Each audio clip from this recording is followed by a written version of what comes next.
morning, happy Wednesday everyone. Right now, papunta na ulit tayo sa first client natin. Isang client na tayo this morning, then yung the rest ng client ko is hapon na and gabi. So, trabaho na ulit tayo.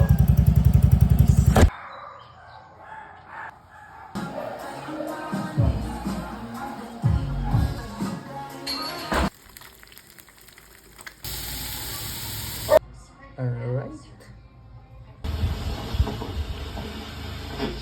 Pasukan na sa school. Let's go. Alright, nasa school na tayo mga boss.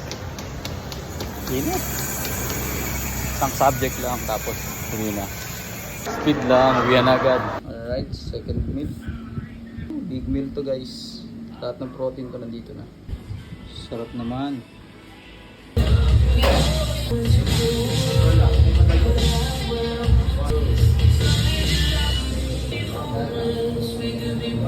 Tapos ulit tayo magturo. So balik tayo sa gym mamayang 7.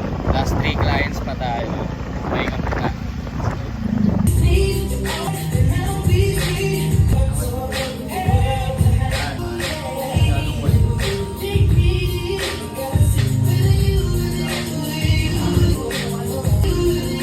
Last 2 clients na tayo. Nakatapos lang natin sa isang client. So after nito, uwi na tayo. Last meal.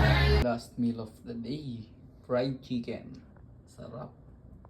Okay, that's it for today. And yun lang naman. Nag-rest day lang ako.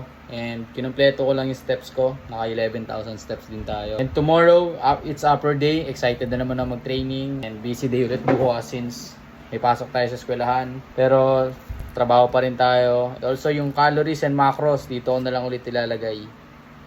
Yan. See you again tomorrow.